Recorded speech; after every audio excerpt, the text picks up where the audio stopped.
Alberta Premier Danielle Smith is at war with the federal government again over emissions caps, telling them that the cap will kill production and do more harm than good, compared to if they just let Alberta implement best technologies, which would allow the province to get to net zero by 2050. Following the federal government's newest cap announcement on Monday, Smith held a press conference, and honestly, I've never seen her as mad as she was in that case. She looked like she was ready to explode. On the show today, we'll also be discussing the United States' new president, my experience at the Alberta AGM, where Smith got a 91.5% approval rating, and more.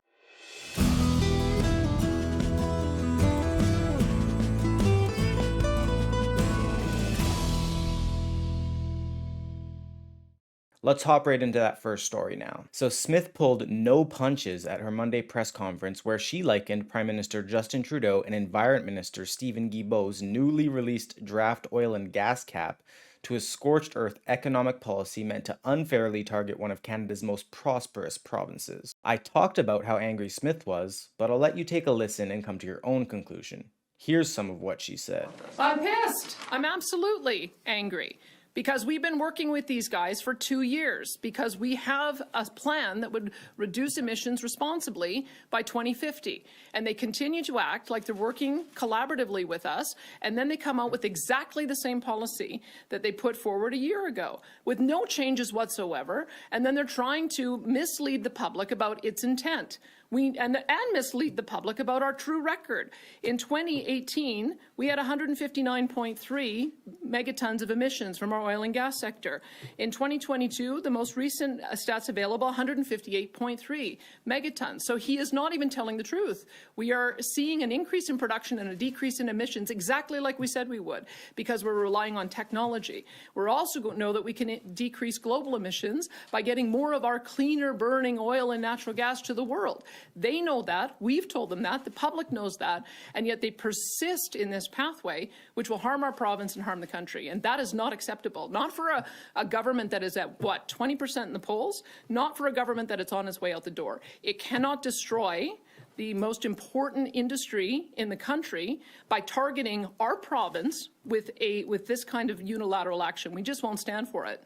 The Liberals' most recent cap comes despite various organizations warning the feds that any such cap would devastate the Canadian economy, reducing the GDP by trillions and wiping out hundreds of thousands of jobs.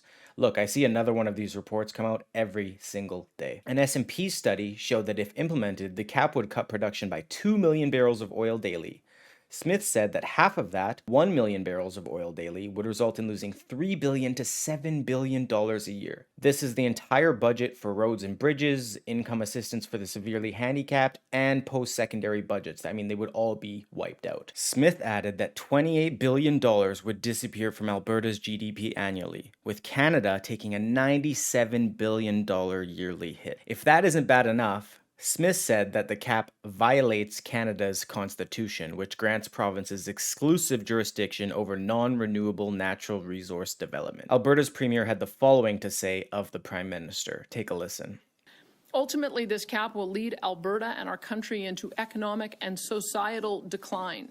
And once again, Prime Minister Justin Trudeau is putting reckless policy ahead of the needs and concerns of everyday Canadians. I made note that he would do this on his way out the door. It's like a bad renter who's burning the furniture on their way out.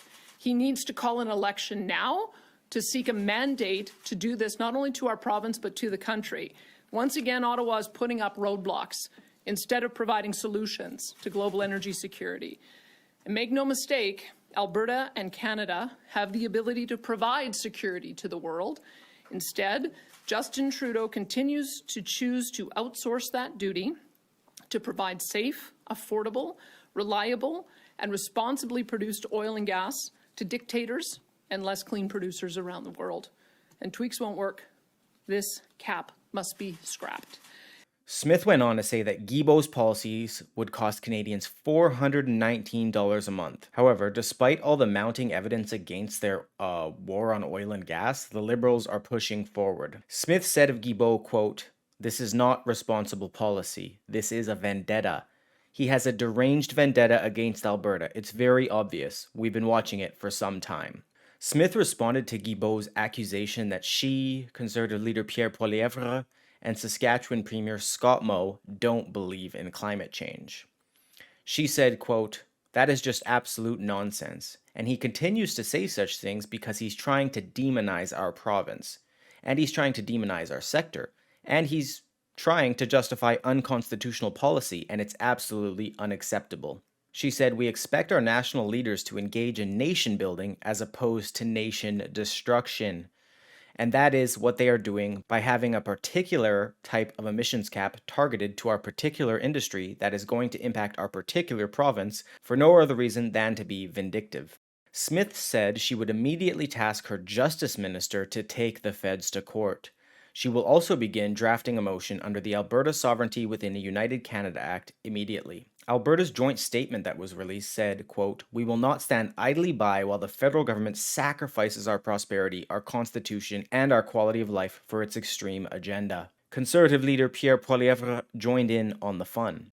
He said, quote, "The government's own analysis shows that their energy cap will cost billions of jobs, wages, and production." After Trudeau's minister said the opposite. He's already pushed $500 billion of our investment to the US. Now he wants to hand over more jobs to the Americans. That's right, Poilievre. Look, the eco-ideologues in the Liberal government, like Guilbeault, have these extremist policies that they say help the environment, but of course, they have no proof of that. On the bright side, with President Donald Trump recently getting reelected, he has vowed to bring back the Keystone Pipeline, which will bolster Alberta and Canada's oil and gas sector and thus the economy. Speaking of Trump, let's hop into our next story here, which has unsurprisingly been dominating the news cycle to the extent that other news almost doesn't exist. But we're still digging deep at True North to bring you the important Alberta news that you need to know. This news is, of course, that Donald Trump has been re-elected as President of the United States. While the presidential race has been called, small variations are still occurring, but the New York Times stopped its live presidential forecast at 5:45 Eastern Time in the morning on November 6th, after officially calling the election for Trump. However, the Times estimates Trump to win 312 electoral seats, and 270 seats are required to secure the presidency. Harris took a while to concede, which some people criticized her for, but eventually did, and she emphasized a peaceful transfer of power. Trump addressed his supporters on Tuesday while accompanied by his family and running mate J.D. Vance. Trump said his presidency will, quote, "truly be the golden age of America. I want to thank the American people for the extraordinary honor of being elected your 47th president and your 45th president," Trump said. He added, quote, "and every citizen, I will fight for you, for your family, and for your future. Every single day, I will be fighting for you with every breath in my body." During the campaign, Trump pledged to combat the country's illegal immigration crisis, controlling inflation, and creating more job opportunities for Americans. Republicans will also win control of the Senate, with at least 2 seats having flipped to the Republicans from the Democrats. A majority in the Senate requires 51 seats. The Republicans currently have 52. Control of the House of Representatives is still unknown as I'm making this video, and at the time of making it, the Republicans have 206 seats and the Democrats have 192. 218 is needed for control of the House. If the Republicans win the House, they will have completed a clean sweep, winning everything. Despite Trump being declared president-elect on November 6, 2024, he only assumes the office of president on Inauguration Day, which is January 20th, 2025. Premier Smith congratulated President Trump and Vice President J.D. Vance on their victory shortly after the election had been called. She said, quote, "Alberta is a critical part of North American energy security as the single largest supplier of crude oil and natural gas to the United States, providing twice as much as Mexico, Saudi Arabia, and Iraq combined. We look forward to reinforcing Alberta's ties in the United States and working together with the new administration on this partnership." Yeah, let me know in the comments how you feel about Trump being elected and how emotional or stressed you got during the election period. Now hopping into some news that feels a bit dated now, but this actually took place, of course, during the airing of the last episode of the Alberta Roundup. I'll go through a quick review of the Alberta AGM, which featured Danielle Smith's leadership review. And obviously I attended the AGM. in Red Deer, and I had the immense pleasure of running into some of you, and I honestly wish that could happen a bit more often. To be honest, when I was watching the screen with great anticipation as they were announcing Smith's leadership results, my jaw almost hit the floor when I saw the 91.5% number pop up on the screen. I mean, I was absolutely shocked, gobsmacked. I expected Smith to garner around, I don't know, 70 to 80% of the votes, especially considering some people I spoke to at the conference told me they were voting no, not because they wanted her to lose, but because they felt as if her getting 100% of the vote would teach her no lessons, and they wanted her to be stronger on a few policies. Here's a video I took at the AGM of when Smith's review was announced. For the moment we have all been waiting for. He doesn't know anything about The chemtrails. result of the leadership review is, with 4,633 cast ballots in the yes column to the decision of do you agree of your leader, 91.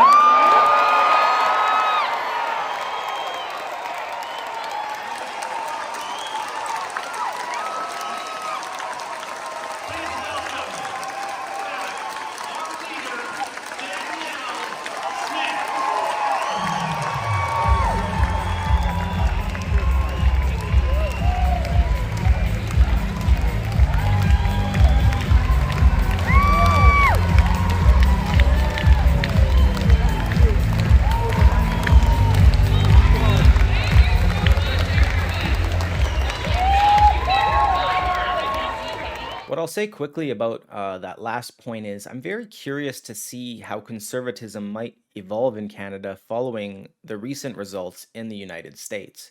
I feel as if Smith had already been becoming a bit of a stronger voice for Big C conservatism over the last few weeks, and I'm wondering if Pierre will also lean more towards the right now that he's seen the overwhelming results a strong conservative garnered in the United States after Trump really emphasized bringing the middle class back to life and saying no to elitism. So approximately 6,085 people attended the AGM, and the majority voted in the leadership review. Additional ballots on some UCP board members were also available to be voted on at the voting stations, and they were provided to members on top of their leadership ballot. The AGM also featured voting on 35 policy resolutions, and all 35 passed, but the results are, of course, non-binding. However, what I found interesting about this was the policy that actually did the worst was essentially a key policy promise of the Alberta UCP that has yet to be implemented.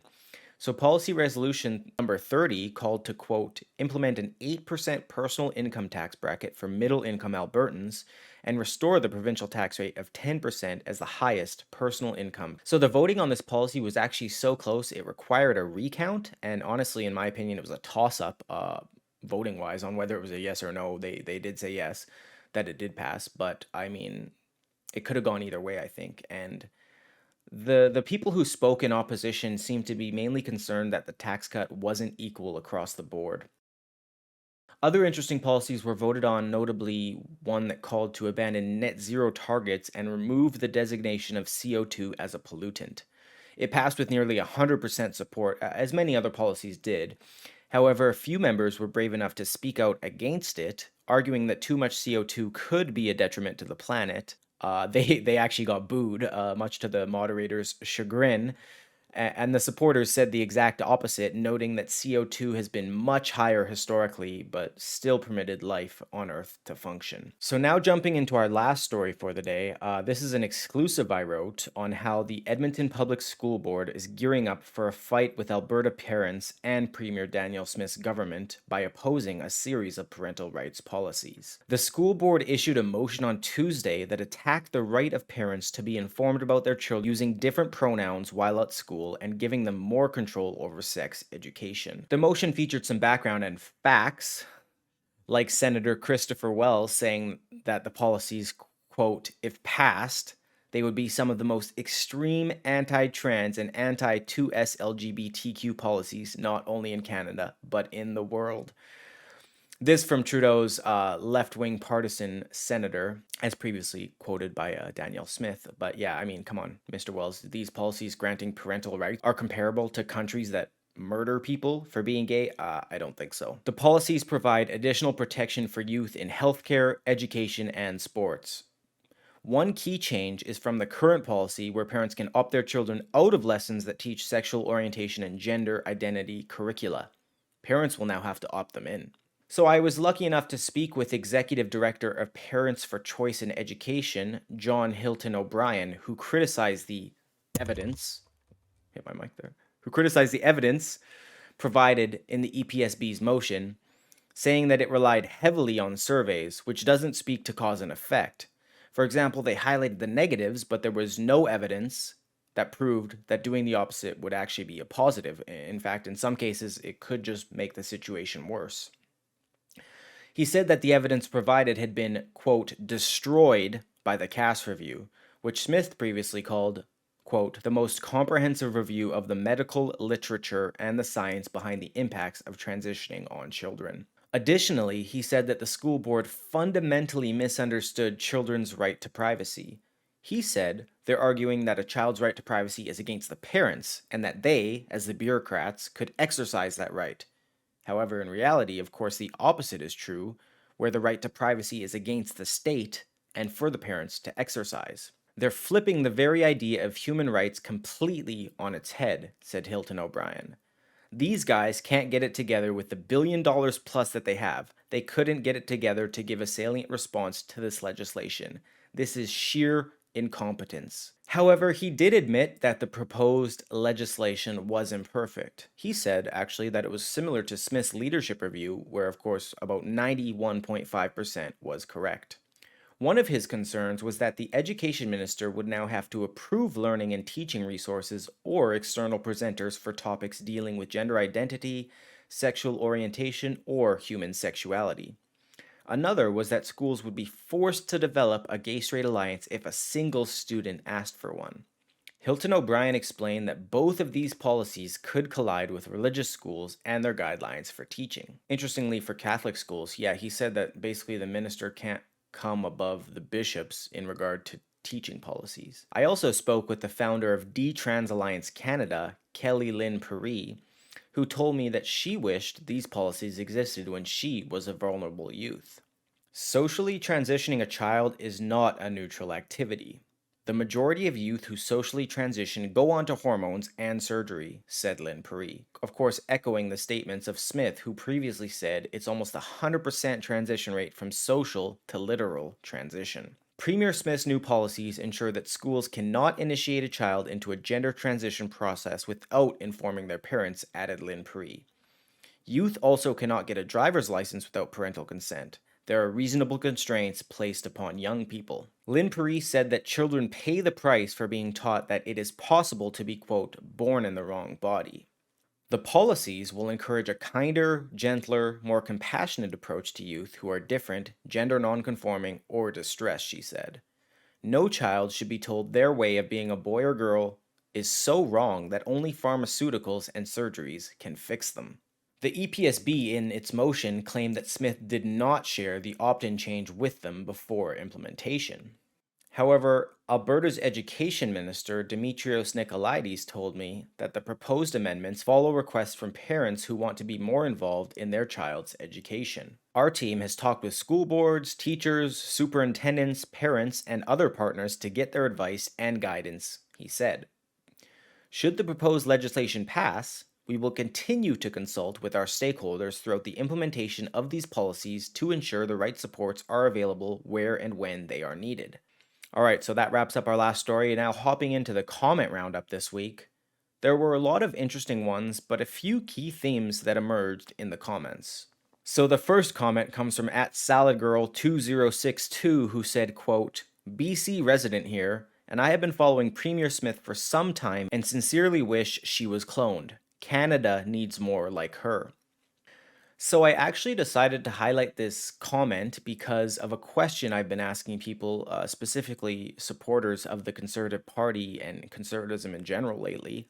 And it's a simple question. Is there a better Conservative Premier in Canada than Danielle Smith? Of course, in my eyes, the answer is unequivocally no.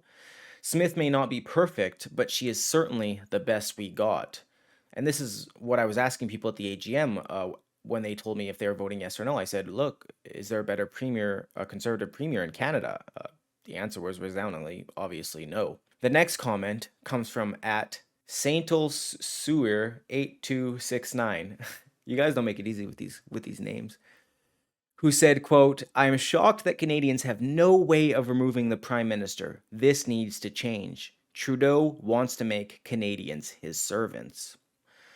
It's like Danielle Smith said when she was talking about her leadership review, and she said that she bets the Liberal caucus had such a mechanism so that they could remove Trudeau because nobody likes him, not even his own caucus. And the last comment I'll highlight today comes from @Tomb8232, who said, quote, when any mayor can take my charter rights away with a snap of a finger, we know they mean nothing. Yeah, I decided to highlight this last one, and I mean, I could have chosen from any similar comments. There were so many that highlighted the similar theme that the Canadian Charter of Rights and Freedoms doesn't really protect Canadians' rights enough. Many of you were calling for the Charter to become more like the Constitution in the United States. And I'm interested to see if any future governments do anything to really enhance our rights in that manner.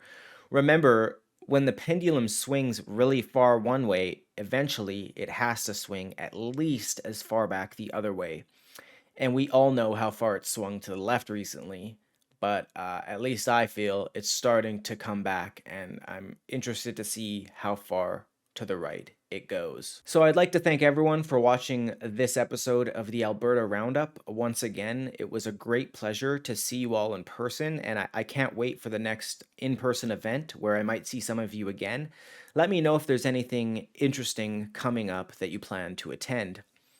Also, have a fun long weekend if your company gives you Remembrance Day off. I hope they do, and they definitely should, lest we forget.